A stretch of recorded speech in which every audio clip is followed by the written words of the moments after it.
வணக்கம் நண்பர்களே. கல்வி சார்ந்து ஒரு கருத்தை சொல்லலாம் நினைக்கிறேன். ஒரு சின்ன கருத்து தான், ஆனால் யோசித்தா அது விரிந்து கொண்டே போகக்கூடிய கருத்து.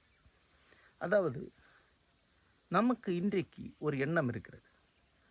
தொழில்நுட்பம் வேறு, பண்பாடு வேறு. தொழில்நுட்ப கல்வி வேறு, பண்பாட்டு கல்வி வேறு. இந்த பிரிவினையை நாம் 70-80களிலே செய்துவிட்டோம். அது மேலை நாட்டை பார்த்து நம்ம செய்தது. அதாவது, இன்றைக்கு மேலை நாடுகளில் எந்த கல்வி இருக்கோ, இதற்கு முன்னால் அவங்களுக்கு ஒரு கல்வி முறை இருந்தது. அந்த கல்வி முறையை நம்முடைய கல்வியாளர்கள் அப்படியே இங்கே கொண்டு வந்தாங்க. அதன் விளைவாகத்தான் 70கள் முதல் ஒரு பிரிவினை இந்திய கல்வியிலே திட்டவட்டமாக உருவாகியது. அதாவது, தொழில்நுட்பம் வேறு, பண்பாட்டு வேறு. பண்பாட்டு கல்விக்கும் தொழில்நுட்ப கல்விக்கும் எந்த சம்பந்தம் கிடையாது. தொழில்நுட்ப கல்வி என்பது நவீன தொழில்நுட்பத்தை கற்றுக்கொள்வது, அதை செயல்படுத்துவது, இவ்வளவுதான். பண்பாட்டு கல்வி என்பது பண்பாடை பற்றி தெரிந்து கொள்வது. பண்பாட்டு கல்வியில் தான் தத்துவம், இலக்கியம், வரலாறு, சமூகவியல், அழகியல் போன்ற எவ்வளவோ துறைகள் வருகின்றன. தொழில்நுட்பம் என்பது நவீன தொழில்நுட்பம். இந்த பிரிவினை 90களுக்கு பிறகு படிப்படியாக மேல நாடுகள் இல்லாமலாக ஆரம்பித்து இன்றைக்கு சுத்தமாக அந்த வேறுபாடு இல்லாமலாகிவிட்டது. ஆனால் இன்னும் அந்த வேறுபாடு திட்டவட்டமாக இருக்குது. இப்போ என்னென்னா, நம்முடைய உயர்ந்த மாணவர்கள் எல்லாமே தொழில்நுட்ப கல்விக்கு தான் போகிறாங்க. ஏன்னா அங்கே தான் வேலை கிடைக்கும். அதை என்னால் புரிந்து கொள்ள முடிகிறது. வாய்ப்புகள் அதிகம். தொழில்நுட்ப கல்வியை படித்தவன் தான் எங்கேயாவது நிறுவனத்தில் வேலைக்கு போக முடியும், உயர் பதவிக்கு போக முடியும், பணம் ஈட்ட முடியும். நம்முடைய பெற்றோருடைய எண்ணம் தன்னோட பையன் எந்த அளவுக்கு பணம் ஈட்டுகிறான், சமூகத்தில் எந்த இடத்துல இருக்கிறாங்கிறது மட்டும்தான். ஆகவே மிகச்சிறந்த மாணவர்கள் எல்லாமே தொழில்நுட்ப கல்விக்கு போகிறாங்க. ஆனால் தொழில்நுட்ப கல்வி என்ன இருக்குன்னா, 100% பண்பாட்டு அம்சமே இல்லாமல் வெறுமே மேலை நாட்டு தொழில்நுட்பத்தை கற்றுக்கொண்டு திரும்ப செயல்படுத்துவது மட்டும்தான். அதில் 100% அதில் எந்த வகையிலுமே பண்பாடு அம்சமே கிடையாது. ஆகவே இன்றைக்கி உயர் தொழில்நுட்ப கல்வி கற்றவர்கள், மருத்துவம், பொறியியல் போன்ற துறைகளிலே உயர்ந்த தொழில்நுட்ப கல்வி கற்றவர்கள் பண்பாட்டு ரீதியாக படுபாமர்களாக இருக்கிறத பார்க்கலாம். எனக்கு தெரிந்த இணையத்தில் ஒரு கிராமத்து கட்சி பொறுக்கின்னு ஒருத்தனை சொல்லுவோம் இல்லையா, கட்சி வெறியன், கட்சி பொறுக்கி, அந்த தரத்தில் இருக்கக்கூடிய மருத்துவர்கள் ஒரு 10-15 பேர் இருக்காங்க. அவங்களோட அறிவுத்திறமே அவ்வளோதான். அவங்க எதையுமே படித்தது கிடையாது, புரிஞ்சுக்கிறது கிடையாது. ஆனால் அவங்க மருத்துவர்லாம் இருக்கிறாங்க. நிறைய மருத்துவரில் நான் ரயிலில் சந்திப்பேன். அவங்களுடைய பண்பாட்டு தரம் என்பது ஒரு 8ஆம் கிளாஸ் படித்த ஒரு கிராமத்தானுடைய தரம் தான். அவங்களுக்கு எந்த எழுத்தாளர் பேரும் தெரியாது, எந்த ஒரு பண்பாட்டு செய்தியும் தெரியாது. நாகர்கோவிலில் வாழக்கூடிய ஒருவருக்கு சுசீந்திர ஆலயத்தில் இருக்கக்கூடிய தெய்வத்தினுடைய பெயர் தெரியாது. திருவாங்கூர் என்ற ஒரு ஸ்டேட் இருந்த தகவல் தெரியாது. ஆனால் டாக்டர் இருப்பார், சீனியர் டாக்டர். பொறியியல் துறையில் மிக மேதையாக இருப்பாங்க.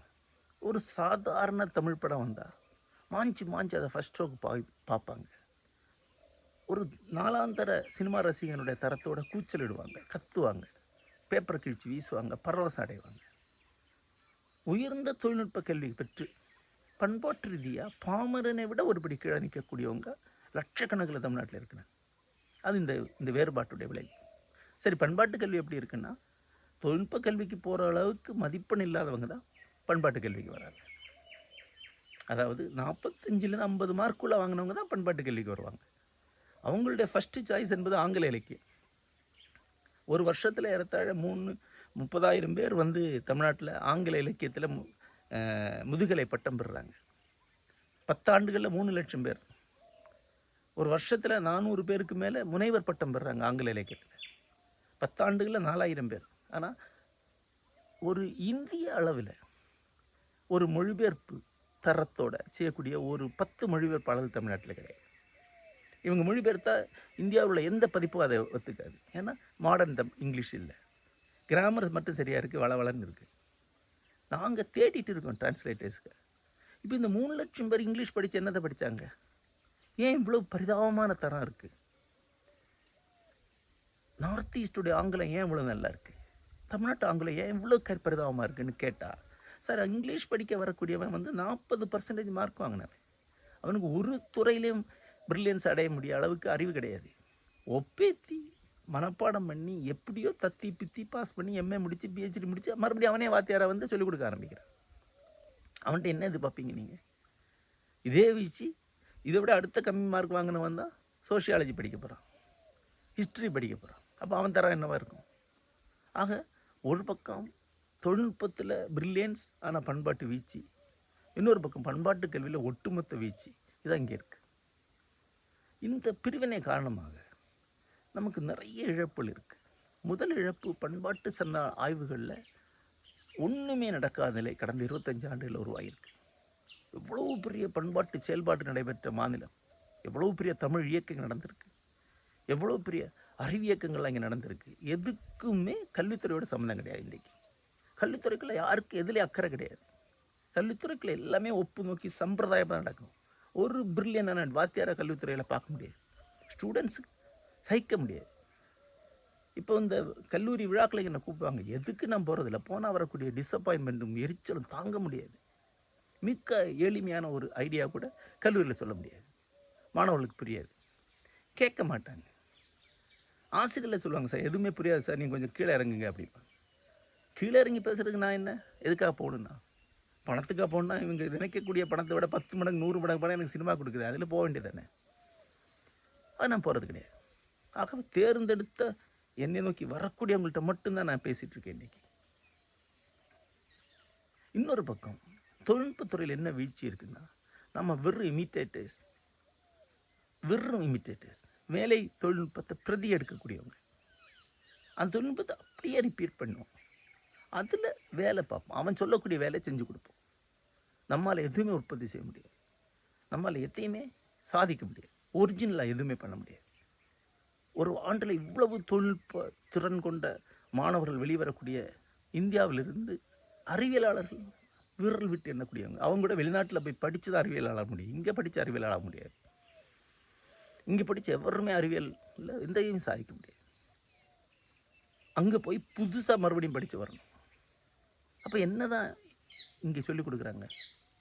வேலை பார்க்க சொல்லிக் கொடுக்குறாங்க, மனப்பாடம் சொல்லிக் கொடுக்குறாங்க, தொழில்நுட்பத்தை அறிமுகம் பண்ணுறாங்க, எக்ஸ்பர்ட் ஆக்குறாங்க. கிரியேட்டர் ஆக்குறதே கிடையாது. கிரியேட்டிவிட்டி எங்கேருந்து வரும்? தொழில்நுட்பமும் பண்பாடும் சந்திக்கிற இடத்துலேருந்து தான் வரும். ஒரு ஆர்கிடெக்ட் இருக்கான், அவனுக்கு தமிழ்நாட்டுடைய கட்டடக்கலை மரபை பற்றி ஒன்றுமே தெரியாதுன்னா அவன் என்ன ஆர்கிடெக்ட் பண்ணிடுவான்? வெளிநாட்டில் போடக்கூடிய பில்டிங்கை அப்படியே நகல் எடுப்பான். யோசித்து பாருங்கள், எவ்வளோ பெரிய கட்டிட மரபு உள்ள தமிழ்நாடு, அவனுடைய வரலாறு கட்டிட மரபை பற்றி ஒன்றுமே தெரியாத ஆர்கிடெக்ட்ஸ் ஒவ்வொரு வருஷம் வெளியே வராங்க. பார்த்தா பரிதாபமாக இருக்குது, மக்கு மண்டுகங்களாக இருக்காங்க. அவங்களால முடிஞ்சதெல்லாம் வெளிநாட்டில் இருக்கக்கூடிய வீடை பார்த்து அதே மாதிரி பிரதி பண்ணி அது இந்தியாவுக்கு கொடுக்குறது. இந்தியாவுக்கான ஒரு கட்டிடக்கலையை அவங்களால உருவாக்கவே முடியாது.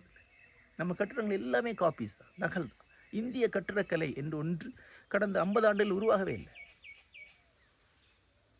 இதை மாதிரி தான் ஒவ்வொரு துறைக்கும். அப்போ தொழில்நுட்பத்தை பண்பாட்டோடு இணைத்தால் தான் அதில் கிரியேட்டிவிட்டி சாத்தியம். அது மருத்துவமாக இருந்தாலும் பொறியியலாக இருந்தாலும் எதுவாக இருந்தாலும் இங்கே இருக்கக்கூடிய பண்பாடு வாழ்க்கையோடு அதை இணையணும். பண்பாட்டு கல்வி தொழில்நுட்ப கல்வியோட ஒரு பகுதியாக இருந்தே தீரணும். அதை இணைச்சி தான் ஆகணும். இல்லைன்னா கிரியேட்டிங்கே கிடையாது, கிரியேட்டிவிட்டியே கிடையாது. ஒரு வகையான கிரியேட்டர்ஸும் கிரியேட் பண்ண முடியாது நம்மால். இன்னொரு பக்கம் பண்பாட்டு கல்வியில் 100% தொழில்நுட்பமே இல்லாமல் இருக்குது. அண்மையில் ஒரு கல்லூரிக்கு இந்த தீசிஸ் எல்லாம் பிரிண்ட் எடுக்கக்கூடிய ஒரு இடத்துக்கு போயிருந்தேன்.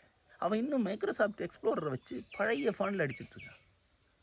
பாமினி ஃபாண்டில் தான் நாங்கள் பிஹெச்டி தீசிஸ் பண்ணுறோம் அப்படிங்கிறான். நான் கொண்டு போன யூனிகோடை பற்றி கேள்விப்பட்டதே கிடையாது. அப்படின்னா வரக்கூடிய மாணவர்களுக்கு யூனிகோடு தெரியாதா? தெரியாது. கம்ப்யூட்டரில் யூனிகோட்னு ஒன்று இருக்குது, தெரியாதவன் தான் தமிழ் எம்ஏ படிச்சுட்ருக்கான். பழைய பாமினி பாடலில் டைப் பண்ணிகிட்ருக்கான். அப்போ இவனுக்குடைய தொழில்நுட்ப அறிவு எவ்வளோ பரிதாபம். அப்போது ஒரு பண்பாட்டு கல்வியை இன்றைக்கி தொழில்நுட்பத்தோடு இணைக்கணும். இன்னும் ஒரு இசை கற்றுக்கொள்ளக்கூடிய ஒருவர் இசை தொழில்நுட்பம்னு ஒன்று இருக்க, நவீன செயற்கை நுண்ணறிவு வரைக்கும் பயன்படுத்தி இசை தொழில்நுட்பத்தை கற்றுக்காமல் இசை மட்டும் கற்றுக்கிறதுனால அவர் பின்தங்கின ஆளாகிறார். ஒரு வரலாற்று ஒரு ஆய்வாளர் நவீன தொழில்நுட்பத்தை தெரிஞ்சாகணும். இப்போ பண்பாட்டு கல்வியில் நவீன தொழில்நுட்பம் இணையணும். தொழில்நுட்ப கல்வியில் கண்டிப்பாக பண்பாடு இணையணும். அப்படி இணையக்கூடிய ஒரு கல்வி இந்தியாவில் உருவானால் ஒழிய நம்மால் உருவாகி வரும் சவால்களை எதிர்கொள்ள முடியாது. இன்னும் இது அறிவித்துறையில் கல்வியாளர்கிட்ட நம்ம புரிய வைக்க முடியல. இன்றைக்குள்ள கல்வியாளர்களுக்கெல்லாம் 75-80 வயசு. அவங்க படித்த காலத்தில் 70. அவங்கெல்லாம் அந்த டாக்மாஸில் அந்த நம்பிக்கையில் ஊறி போனாங்க. அவங்கள்ட்ட ஒரு நவீன சிந்தனை கொண்டு போகவே முடியாது. இன்னொரு 15-20 ஆண்டுகளுக்கு பிறகு நெருக்கடி முற்றின பிறகு மேல நாட்டில் என்ன பண்ணாங்களோ அதை அப்படியே நகல் பண்ணுவாங்க. இந்த பிரச்சனையை சமாளிப்பதற்காகத்தான் நாங்கள் இந்த முழுமை அறிவிப்பான்ற அமைப்புகளை உருவாக்குறோம். இங்கே வரக்கூடியவங்க எல்லாமே நவீன தொழில்நுட்பத்தில் திறந்த திறன் கொண்டவர். அவங்களுக்காக தான் பண்பாட்டு கல்வி எடுக்கிறோம். அவங்களுக்கு வரலாறை, கலையை, இலக்கியத்தை, தத்துவத்தை அறிமுகம் பண்ணுறோம். ஆனால் எங்களால் தொழில்நுட்ப கல்வியை பண்பாட்டு தளத்தில் கொடுக்க முடியாது. ஆனால் பண்பாட்டு தளத்தில் இருக்கக்கூடிய மிக நவீன விஷயத்தை சொல்லிக் கொடுக்க முடியும்.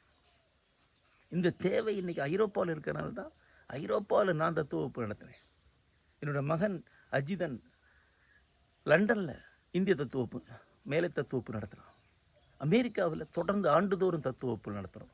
ஏன்னா இந்த தேவை இருக்குது, பண்பாட்டு அறிமுகம் இருக்குது. அங்கே வரக்கூடியவங்க எல்லாமே உயர்ந்த தொழில்நுட்ப கல்வி பெற்று அங்கே வேலைக்கு போனவங்க. ஆனால் அங்கே போன பிறகு தாங்க பண்பாட்டு ரீதியாக பின்தங்கி இருக்கும். தங்களுக்கு பண்பாட்டு கல்வியே கிடையாது, அறிமுகமே கிடையாது உணர்ந்து தான் நம்ம கல்விக்கு வராங்க. ஏன் இந்த டிமாண்ட் இருக்குதுன்னா காரணம் இதுதான். அவங்களுக்கு எதுவுமே தெரியாது, சொல்லிக் கொடுக்க வேண்டியிருக்கு. அவங்க ஏதோ வகையில் நாம் பண்பாட்டு ரீதியாக கைவிடப்பட்டிருக்கோன்னு உணர்றாங்க. அவங்களுக்காக இந்த வகுப்புகளை நாங்கள் நடத்துகிறோம். எதிர்காலத்தில் ஒரு அமைப்பாக மாறி பண்பாட்டு தொழில் கல்வி, பண்பாட்டு தொழில்நுட்ப கல்வியை அளிக்கக்கூடிய ஒரு பெரிய இயக்கமத்தை முன்னெடுக்க வேண்டும் என்ற கனவு எங்களுக்கு இருக்குது.